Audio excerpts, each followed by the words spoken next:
M. Meloche est directeur général de QESBA, qui représente les intérêts de 9 commissions scolaires anglophones ainsi que du Centre de services scolaires à statut particulier du littoral.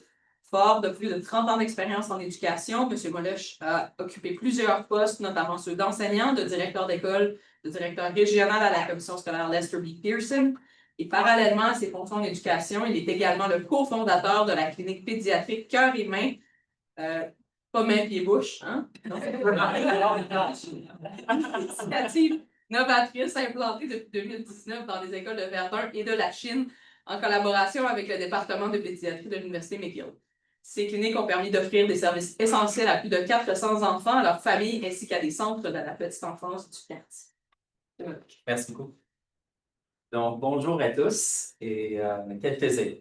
Je veux évidemment remercier Acfas, puis aussi notamment la participation que nous avons eue, les travaux qu'on a menés avec QUESCREN. C'est incroyable d'avoir un groupe qui est vraiment dédié pour pouvoir nous vraiment donner des directions qui sont vraiment basées sur les recherches, qui sont vraiment basées sur les statistiques qui sont pas fictives.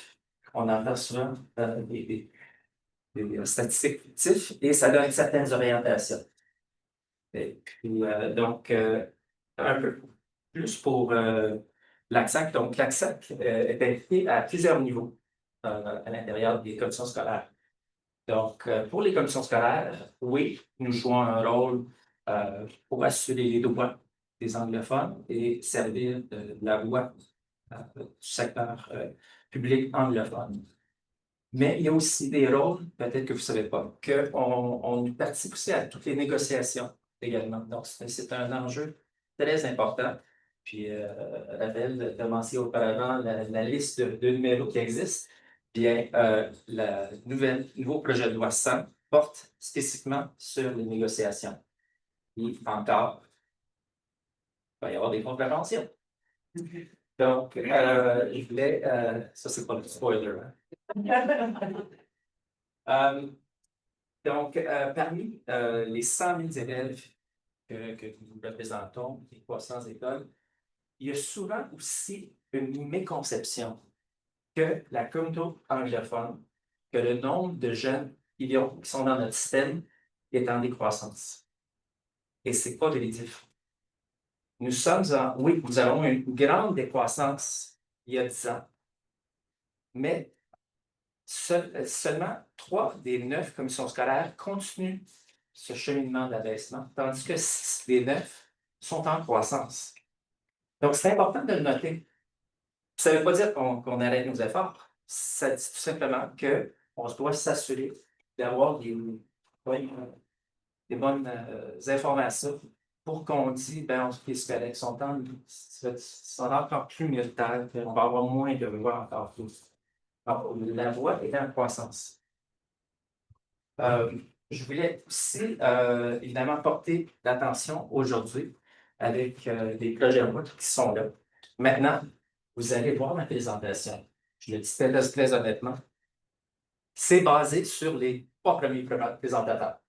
Donc, je vais faire une modification complète et ça va être simplement maintenant plus une présentation spontanée des impacts que chacun a eu. Je vais essayer de tisser des liens entre les projets de loi pour voir si ça peut donner un contexte aussi humain de ce que les lois apportent à la communauté anglophone minoritaire.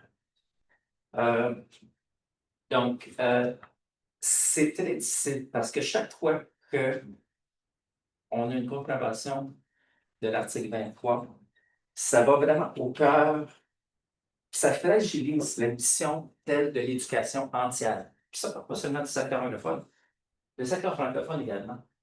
Ces restrictions-là limitent l'école de faire ce que son but.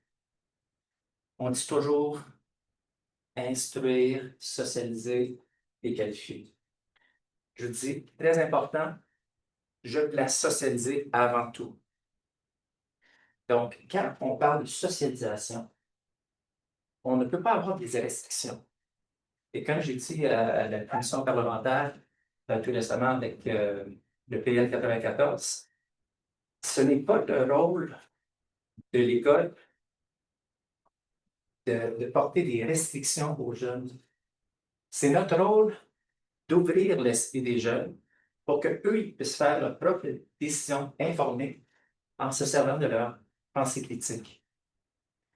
En faisant des limitations sans aide, en se servant d'outils de contraintes, ça limite l'avancement de nos jeunes. Qui va prendre soin de nous plus tard? Les gens qui sont habitués de dire, qu'on leur dit, non, non, c'est correct. Ça, c'est pas correct. Ces personnes-là sont pas correctes. Ou bien non, vous n'avez pas vraiment une parole parce que faut vraiment plus être intégré dans la société québécoise, à titre de pour la majorité. Donc, c'est important de vraiment avoir cette conscience-là que pour nous, l'important, c'est pouvoir livrer et pouvoir offrir à nos jeunes le meilleur environnement d'éducation, vont pouvoir leur ouvrir l'esprit et leur donner des possibilités qui peut-être ne croyaient pas possibles. Je veux certainement remercier tous les partenaires du secteur anglophone. Il y a eu beaucoup d'enjeux dans les dernières années et c'est avec un incroyable appui à titre. Il y a des collègues de QCGN qui sont ici, donc Quebec Community Group Network, les associations de cadres et hors cadres, même le syndicat pour l'APEC. Eux aussi, on a des discussions très ouvertes avec ça. C'est un peu point. Je pense qu'on fait des négociations, mais quand on n'est pas en négociation, on parle de ce qui se passe aux écoles. Puis, il y a AB qui joue un rôle important. PERT, j'en nomme, mais le consortium également, parce que le consortium pour les cégeps, collèges et universités, il faut regarder le cheminement de la communauté anglophone minoritaire sur un continuum. Et on le voit souvent en silo. Évidemment, section 23 ne s'applique que dans les acteurs. Donc, souvent, pour les affectations pour le cégep et l'université, ils sont dans d'autres situations et qui peuvent prendre action. C'est peut-être pas sous certaines garanties comme nous l'avons avec le droit des minorités sur la section 23. Maintenant, je veux aussi m'assurer de reconnaître les universités avec qui un des plus gros problématiques de ces jours, c'est la pénurie de main-d'œuvre. Si on veut qualifier nos jeunes, si on veut socialiser nos jeunes, on doit avoir les meilleures personnes dans la classe. Des restrictions de certains projets de loi. Je joue sur ça. Et la collaboration que nous avons avec les universités pour peut-être changer certaines choses, pour avoir peut-être des programmes accélérés avec des gens qui sont sous contrat avec nous en commission scolaire et dans les CSS. Ça donne vraiment l'espoir de pouvoir avoir des gens qualifiés, hein, et qu'il y ait moins de criticisme. Je ne veux pas. C'est pas évident qu'on est souvent critique de ceux qui sont dans les écoles, que ce soit les enseignants, que ce soit l'administration, et ainsi de suite. Il y a un sentiment de pression. Avec tous les projets de loi qui se déroulent également, ça crée de l'incertitude. Et cette incertitude-là, veux pas, quand tu te lèves le matin, tu vas aller à ton emploi. Ça reste avec toi. Il y a toujours cette incertitude-là, c'est le manque de stabilité que tu as besoin pour être vraiment confiant et faire bien votre emploi. Et je vais tout simplement peut-être maintenant aller plutôt en anglais. So one of the things that the adage that never talk about religion or politics in polite company. My father would add French in Quebec or language in Quebec. So we're definitely going down the rabbit hole. And one of the things that is obvious and we don't acknowledge all the time is that dealing with those three topics are deeply personal, related with values that we've had, depending on where we grew up, who we grew up with, who we are exposed to, the interactions we've had, whether they were positive or negative. The more situations that are created through the actions of laws that inhibit those open communications, those abilities to have conversations with people who may not be in the same circles, diminishes our province and diminishes our ability to represent ourselves best we could. Just on Monday and Tuesday, I was in Halifax at the Canadian School Board Association board meeting. And one of the members we were talking about equity, diversity, inclusion, and anti-racism. And we hired the University of Regina to assist us because we wanted to make sure that all of our policies that we had there reflected EDIAR. They added the AR, what's it? Mostly that we usually refer to EDI. And there was a few opposition because we're talking about representatives from each province and territory. And there are differences of opinions, which are fine, because we were able to have a very frank conversation. One of the members presented themselves and said, you know what? And he's from Cree Nation in Alberta. And he said, it's not which sorry, if it's not written, it's not spoken. And at least for the majority, it is, but not for the minority. And one of the things that it was a really staunch reminder for me that was forced that if you're not acknowledged, you're overlooked. And when you're part of the minority, invisibility is a quiet and persistent exclusion. So the important thing that I wanted to convey within looking at the judge afterwards, I didn't start my timer. How many do you want time? You have about 8 minutes left. Vitality. So English language vitality in the community. We often talk about rights holders. We talk about attendance. We need to make sure that we are able to recognize the geographical differences. My friend Stephen Thompson had mentioned one thing about, let's say, Western Quebec. Western Quebec is 90,000 square kilometers. Most centres scolaires, you can go, good 5 kilometers, 10 kilometers, and 20 kilometers, and you can get there to most of your schools. That's not the case for school boards. So it's important to note those differences as far as the vitality, because you got to make sure that the services are offered. And there was something that was created probably about 15 years ago, community learning centers, which were the hub, and the schools were the hub for the community, and brought together members of the community to make sure they were included in conversations. That has been a English language construct that, quite frankly, the francophone system has often come to visit us, and the ministers, various ministers, 3 ministers, have come visit to say, how can we do this?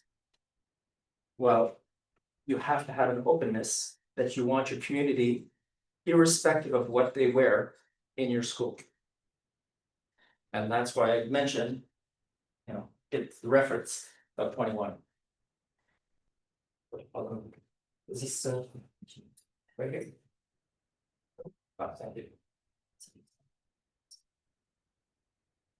All right. So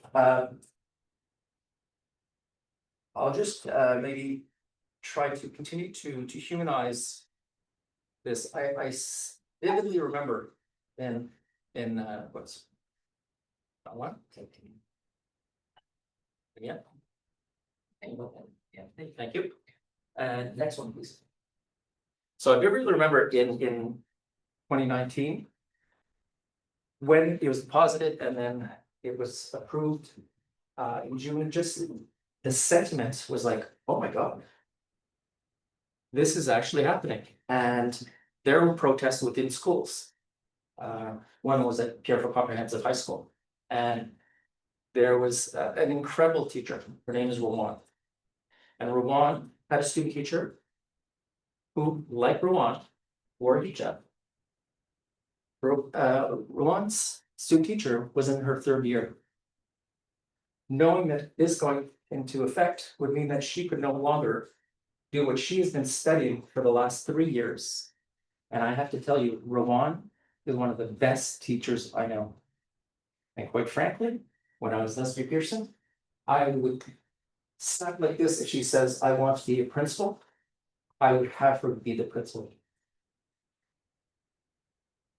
She can. And it's very important to impress that la laïcité should be based on human rights and freedoms. It's not.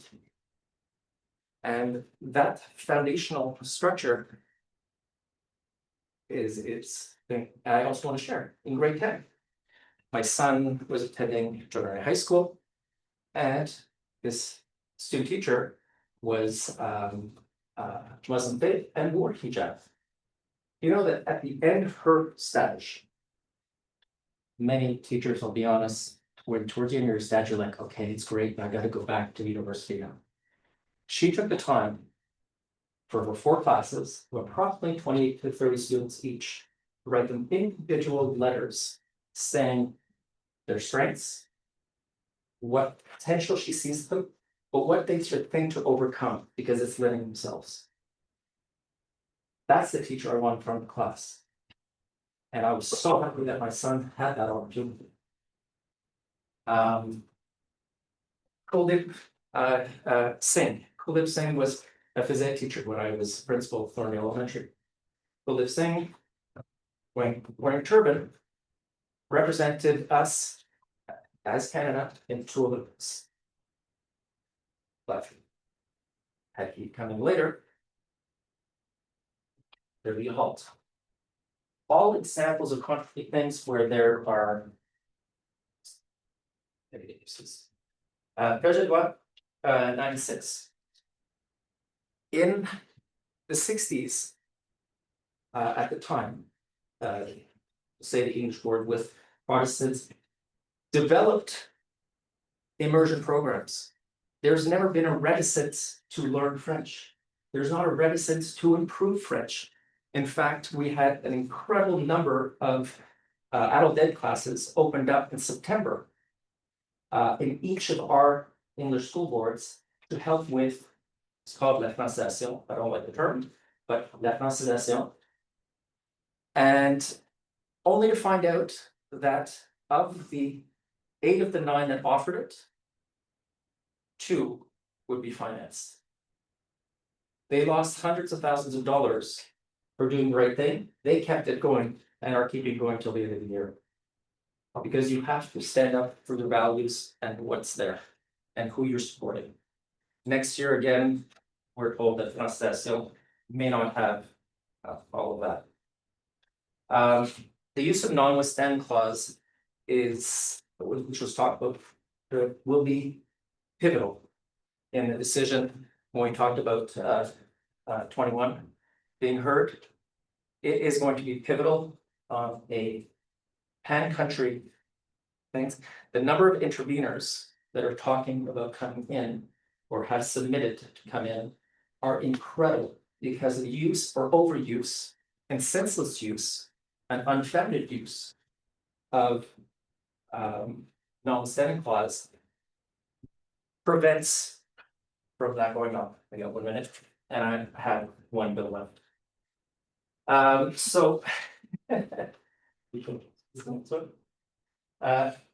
40 is is really the hub and the heart of who we are and what we stand for. It is so important to have local representation, to know an area and represent that value. If people are appointed, and by extension, Bill 23, where Directeur Général, so Directors General are assigned and imposed and report directly to the minister without any buffer. How ready are you as an employee when your boss is the Minister of Education to counter what is coming down the line? In English school boards, your immediate report is the board, is represented by the local, representing the values and the links that are made within that. So all to say, and I'm sorry if I didn't tackle 84, 94, and 100. I'll just finish on 84. We need to be included in what is going to be l'identité québécoise. If you're not involved in that, then you're not part of. Then it's an assimilation. Same thing with 100. I'll just finish on. Unless we are sitting at the table negotiating, we will never have what our realities are represented. Others who understandably don't understand our realities are the ones maybe sitting at the table and finishing negotiations. So I thank you very much, and I hope that was okay. I kind of sort of went ad lib.